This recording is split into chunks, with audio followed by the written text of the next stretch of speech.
Hello everyone, welcome to Chetan Bharat Learning. So like every Monday, today we are going to discuss weekly current affairs with respect to Indian economy. Our period of reference in this particular video would be 2nd to 8th of November. Alright, so 2nd से लेके 8th of November तक जो important current events हुई हैं with respect to Indian economy, we shall cover in this video. Alright, so let's take a look at what issues we'll discuss in this particular video. Issues to be covered. कुछ important developments हुई हैं इस हफ्ते, वो देख लेते हैं. Number 1, there were various articles. ये जो पर्टिकुलर पहला इशू है ये कई हफ्तों से चल रहा है, तो इस हफ्ते भी इससे रिलेटेड कुछ इंपॉर्टेंट आर्टिकल्स आए थे. तो we'll understand what is this production linked incentive scheme. Government manufacturing sector को बूस्ट करने के लिए पीएलआई स्कीम लेके आई है. तो ये पीएलआई स्कीम है क्या और इससे फायदा क्या होगा हमारी कंट्री की इकोनॉमी को, वो देखेंगे. देन अभी रिसेंटली न्यूज आई है कि डिस्पाइट ट्रांसपोर्ट सेक्टर हिला हुआ है, ट्रांसपोर्टेशन हो नहीं पाई थी कोविड-19 लॉकडाउन की वजह से. इसी वजह से डिमांड फॉर पेट्रोल डीजल बहुत कम था. डिस्पाइट दिस फैक्ट जितनी भी ऑयल मार्केटिंग कंपनीज हैं जैसे हिंदुस्तान पेट्रोलियम, इंडियन ऑयल वगैरह वगैरह, इनको काफी फायदा हुआ है फाइनेंशियली. और इनको जो फाइनेंशियली फायदा हुआ है वो हुआ है इन्वेंट्री गेन्स की वजह से. राइट, ये तो हम जानते हैं ना कि अगर कार्स नहीं चलेंगे तो पेट्रोल डीजल नहीं बिकेगा, तो इस वजह से इनको नुकसान होना चाहिए था. बट एक और चीज इनके काम आ गई, इन्वेंट्री गेन्स, जिनकी इनकी बैलेंस शीट ठीक होगी जिसकी वजह से. Alright, so we'll understand what are these inventory gains and how do they help and how did they help these oil marketing companies. Alright, फिर हम नेक्स्ट पे आ जाएंगे situation of employment in India. Now इससे related 3 articles जो बहुत ज्यादा important है वो डिस्कस करेंगे और डिफरेंट न्यूज़पेपर्स में आए हैं, Indian express, Hindu, the print वगैरह में. ठीक है, तो सिचुएशन ऑफ एम्प्लॉयमेंट हम देखेंगे. हमारे इकोनॉमी के करंट अफेयर्स के लिए इंपॉर्टेंट होगा, ये हमारे जीएस के लिए इंपॉर्टेंट होता है, ओवरऑल इकोनॉमी जो आपके यूपीएससी एग्जाम्स में आएगी उसके लिए बहुत इंपॉर्टेंट है ये issue. Alright, so situation of employment in India. Then recently government of India एक स्कीम लेके आई थी जिसमें कंपाउंड इंटरेस्ट नहीं कैलकुलेट किया जाएगा. कंपाउंड इंटरेस्ट नहीं, सिंपल इंटरेस्ट पे जो आपके लोन्स थे वही दिए जाएंगे, कैलकुलेट किए जाएंगे. राइट, तो this interest on interest credit by banks. Basically आपको पता है ना कि कंपाउंड इंटरेस्ट क्या होता है और सिंपल इंटरेस्ट क्या होता है. तो सरकार ने कुछ बोला है कि अब से जो इस 6 महीने की एक विंडो में, मार्च से लेकर अगस्त तक, जो लोन्स थे उन पे सिंपल इंटरेस्ट के हिसाब से लोगों को किस्तें या इंटरेस्ट पेमेंट्स करनी है, नॉट कंपाउंड इंटरेस्ट. ऑलराइट, तो उसको देखेंगे. और कुछ आर्टिकल्स मैंने शॉर्टलिस्ट करे जो मैं चाहूंगा कि आप घर बैठ के उन्हें पढ़ना. Important miscellaneous articles. Alright, so we'll discuss these issues in today's video. सबसे पहले स्टार्ट करते हैं production linked incentive scheme. So without further ado, let's begin. चलो, प्रोडक्शन लिंक्ड इंसेंटिव स्कीम. अब ये स्कीम है क्या, इसको समझने के लिए ना आपको थोड़ा सा बैकग्राउंड पता होना चाहिए. ऑलराइट, तो वो बैकग्राउंड देख लेते हैं. Production linked incentive scheme government of India लेके क्यों आ रही है, क्या रीजन है, वो सारी चीजें देखते हैं. नाउ आपको पता है इंडिया चाहता है कि हमारे कंट्री में ना मैन्युफैक्चरिंग सेक्टर अच्छे से बूस्ट हो. मैन्युफैक्चरिंग सेक्टर अच्छे से बूस्ट हो बिकॉज इंडिया में अगर मैन्युफैक्चरिंग सेक्टर बढ़ेगा तो एक तो वो साथ में देके जाएगा जॉब्स, जो हमारी कंट्री में जॉबलेसनेस की सिचुएशन है यूथ को लेके, वो सॉल्व होगी. दूसरा, ऑब्वियसली हमारी जीडीपी बढ़ेगी. ठीक है. तीसरा, हमारे कंट्री से एक्सपोर्ट्स भी बढ़ेंगे. अगर इंडिया में ही सारी चीजें मैन्युफैक्चर हो रही हैं तो इंडिया के लिए भी मैन्युफैक्चर होंगी, एक्सपोर्ट्स के लिए भी होंगी, तो हमारे कंट्री में एक्सपोर्ट्स भी बढ़ेंगे, तो ओवरऑल वैल्यू एडिशन होगा. And that is why government came up with make in India scheme. Make in India का पर्पस क्या था कि जितने भी ग्लोबल मैन्युफैक्चरर्स हैं जो वर्ल्ड के डिफरेंट पार्ट्स में मैन्युफैक्चर कर रहे हैं वो अपनी फैक्ट्रीज उठाएं और इंडिया में सेटअप करें. कम मेक इन इंडिया, यही नारा दिया गया था बाय प्रधानमंत्री नरेंद्र मोदी. राइट, तो मेक इन इंडिया बूस्ट करना चाहता है India because India wants to boost eventually the manufacturing sector. Clear.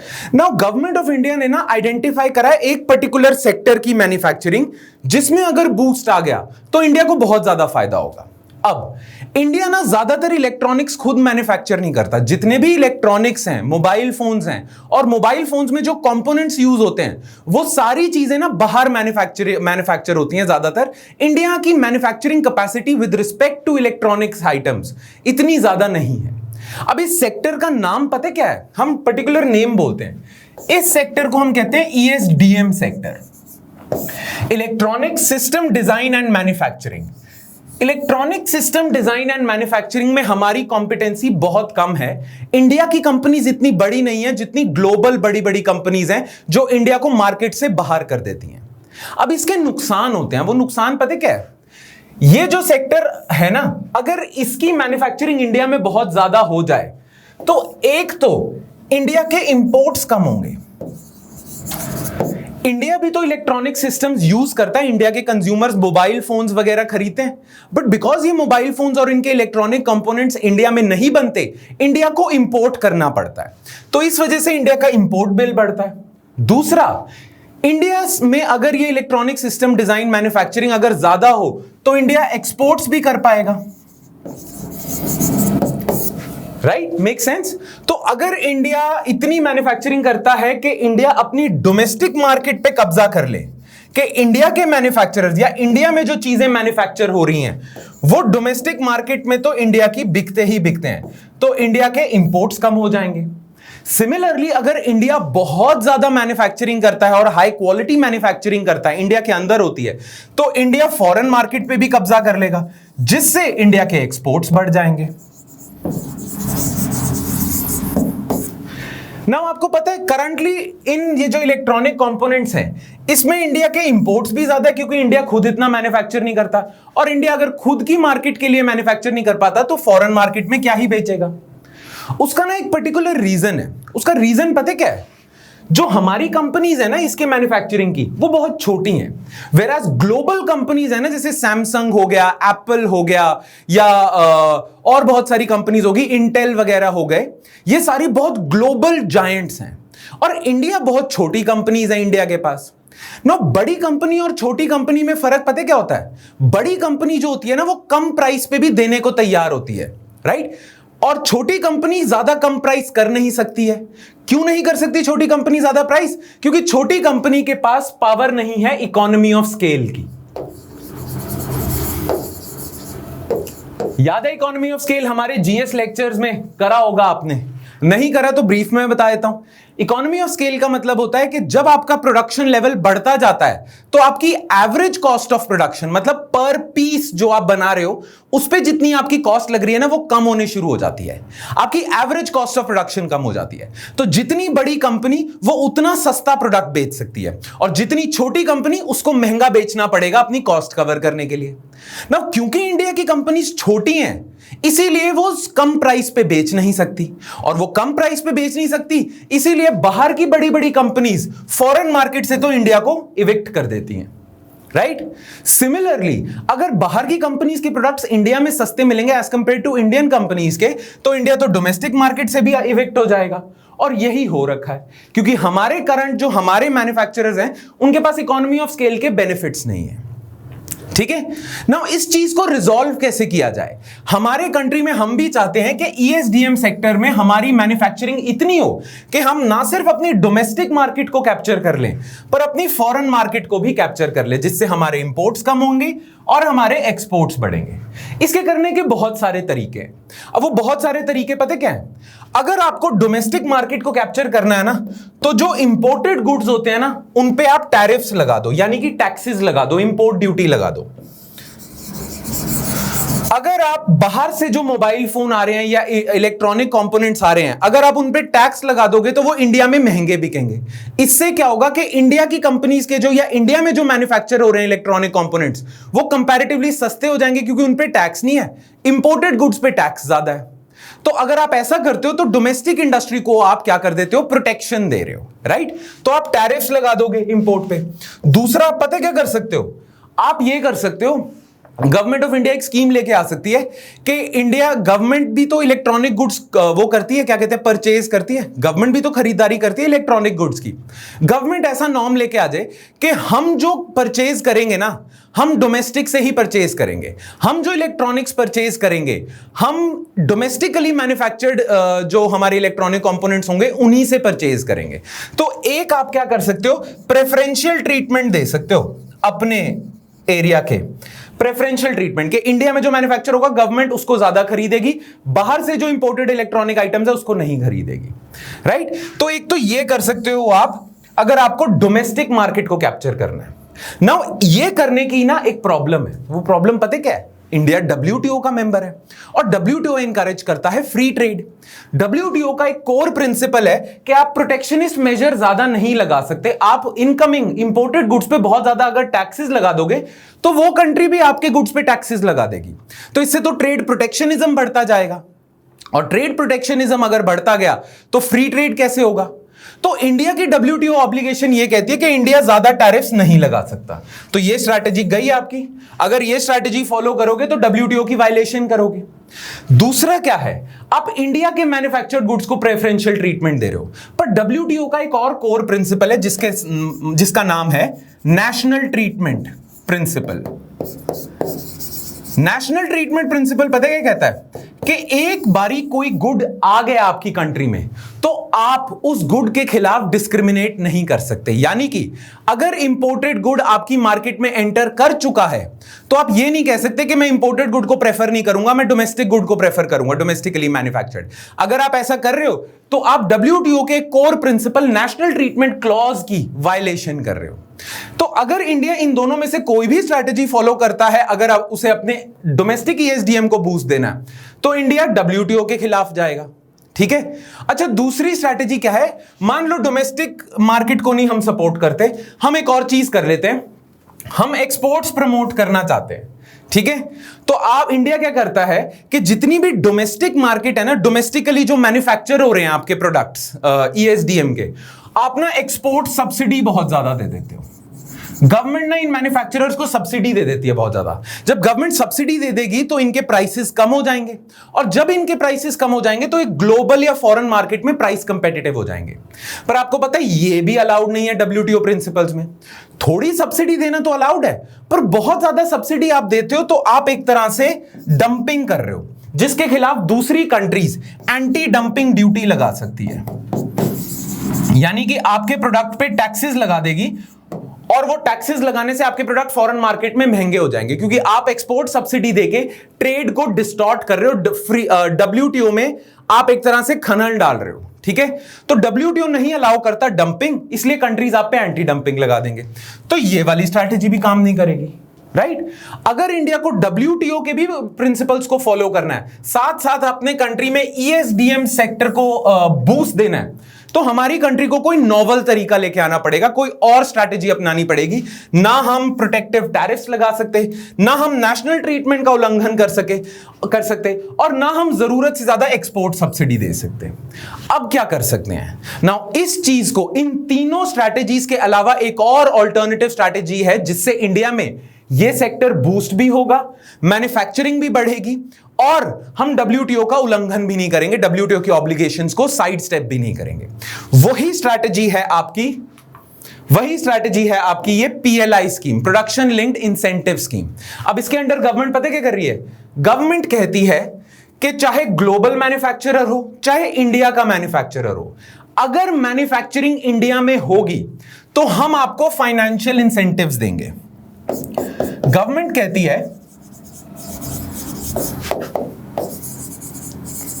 India की गवर्नमेंट कहती है कि मान लो कोई भी मैन्युफैक्चरर हो, अगर वो इंडिया में मैन्युफैक्चर करता है, मान लो सैमसंग इंडिया में अगर आके मैन्युफैक्चरिंग करता है, तो सैमसंग जितने प्रोडक्ट्स बनाएगा और बेचेगा उस पे कुछ फाइनेंशियल इंसेंटिव होंगे। अब वो फाइनेंशियल इंसेंटिव पता कैसे हैं, मान लो आप एक बेस ईयर चूज कर लेते हो, 2019-20 का फाइनेंशियल ईयर।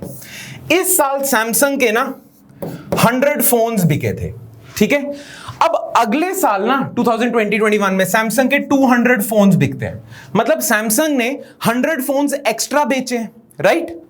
तो वो जो एक्स्ट्रा इंक्रीमेंटल सेल्स हुई है ना सैमसंग की, उसका कुछ परसेंटेज गवर्नमेंट फाइनेंशियल इंसेंटिव देगी। यानी कि ये जो एक्स्ट्रा 100 फोन्स बेचने से जो पैसा आया है, एक्स्ट्रा 100, उस पे गवर्नमेंट कुछ 4% के आसपास आपको इंसेंटिव देगी। यानी कि मान लो ये 10 रुपए का फोन बेच रहे थे फॉर एग्जाम्पल, तो इस साल सैमसंग कमा रहा था 1000 रुपीज, अगले साल 2000 कमाएगा। तो अगले साल 2000 क्यों कमा रहा है, वो एक्स्ट्रा 100 फोन्स बेचे हैं, तो उसको एक्स्ट्रा 1000 का फायदा हो रहा है। उस एक्स्ट्रा 1000 पे गवर्नमेंट आपको उस एक्स्ट्रा 1000 का 4% फायदा देगी, फाइनेंशियल इंसेंटिव देगी। आपकी जो इंक्रीमेंटल सेल्स हो रही हैं पिछले साल के मुकाबले, जो एक्स्ट्रा सेल हो रही हैं, उस पे कुछ फायदा देगी, राइट। अब इससे फायदा क्या होगा, इससे क्या इनकरेज होगा, जितने भी बड़े बड़े मैन्युफैक्चरर्स हैं वर्ल्ड में, वो देखेंगे कि इंडिया में मैन्युफैक्चर करने से तो बहुत फायदा हो रहा है, क्योंकि इंडिया की गवर्नमेंट आपको फायदा दे रही है। अगर आप एक्स्ट्रा सामान मैन्युफैक्चर करते हो और बेचते हो तो इंक्रीमेंटल सेल्स पे गवर्नमेंट आपको इंसेंटिव दे रही है, राइट? तो बड़े बड़े मैन्युफैक्चरर सैमसंग, एप्पल वगैरह इंडिया में फैक्ट्री सेटअप करेंगे, इंडिया में शॉप सेटअप करेंगे। और दूसरी चीज, इंडिया के जो डोमेस्टिक मैन्युफैक्चरर्स हैं, जो हमारे यहां पे इलेक्ट्रॉनिक्स बनाते हैं आइटम्स, उनको भी गवर्नमेंट फाइनेंशियल इंसेंटिव दे रही है, तो उनको भी इंसेंटिव से बूस्ट मिलेगा। तो इससे क्या होगा, चाहे फॉरेन मैन्युफैक्चरर हो चाहे इंडियन मैन्युफैक्चरर हो, मैन्युफैक्चरिंग इंडिया में ही होगी। अगर मोबाइल फोन ज्यादा से ज्यादा इंडिया में ही बनेंगे, चाहे बाहर की कंपनी बना रही है चाहे इंडिया की, बना इंडिया में रही है, तो इंडिया में जॉब्स भी ज्यादा बनेंगी, इंडिया की जीडीपी भी बढ़ेगी। और जो इंडिया में फोन्स बन रहे हैं, अगर वो बाहर जा रहे हैं तो वो इंडिया के ही एक्सपोर्ट्स गिने जाएंगे, तो इंडिया में एक्सपोर्ट्स भी होगा। और आपने कोई भी डब्ल्यूटीओ का प्रिंसिपल वायलेट नहीं किया, आप ना एक्सपोर्ट सब्सिडी दे रहे हो, आप ना नेशनल ट्रीटमेंट का उल्लंघन कर रहे हो, और ना आप प्रोटेक्शनिस्ट मेजर लगा रहे हो अगेंस्ट इंपोर्ट। आप कह रहे हो जो इंडिया में मैन्युफैक्चर करेगा कंपनी, उसको हम ये बेनिफिट देंगे। तो डब्ल्यूटीओ की भी आप सारे प्रिंसिपल्स फॉलो कर रहे हो, प्लस ईएसडीएम सेक्टर को, electronic system design and manufacturing sector को आप बूस्ट भी दे रहे हो। Make sense? तो ये एक तरह की नोवल स्ट्रैटेजी है जिसके थ्रू मैन्युफैक्चरिंग सेक्टर भी बूस्ट होगा, साथ साथ डब्ल्यूटीओ भी वायलेट नहीं होगा। ऑलराइट, तो इसका मोटे मोटे तौर पे यही प्रिंसिपल है, यही मतलब है और यही ऑब्जेक्टिव है। पीएलआई स्कीम के बारे में आपको यही पता होना चाहिए if you want to understand conceptually what PLI scheme is. But UPSC के लिए हमें थोड़ी बहुत ही डिटेल्स भी पता होनी चाहिए, ट्रिविया भी पता होना चाहिए, तो वो भी देख लेते हैं। ऑलराइट, है क्या ट्रिविया में, क्या है जो रट्टे मारने वाला पोर्शन है, बाकी कॉन्सेप्चुअली आपको अब समझ आ गया है। ओके, तो वो देख लेते हैं। The government aims to expand the ambit of production linked incentive scheme to include as many as 10 more sectors such as food processing and textiles। अब गवर्नमेंट ने पता क्या देखा है, गवर्नमेंट ने देखा है कि इलेक्ट्रॉनिक सेक्टर की अपार सफलता के बाद हम सोच रहे हैं कि ये पीएलआई स्कीम बाकी सेक्टर्स में भी डाला जाए।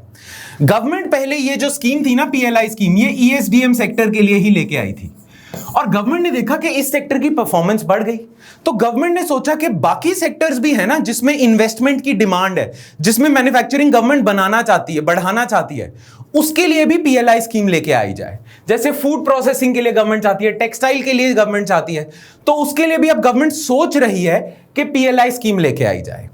अभी करंटली जो है ना, करंटली पीएलआई स्कीम पता है किस किस में है, ईएसडीएम सेक्टर में।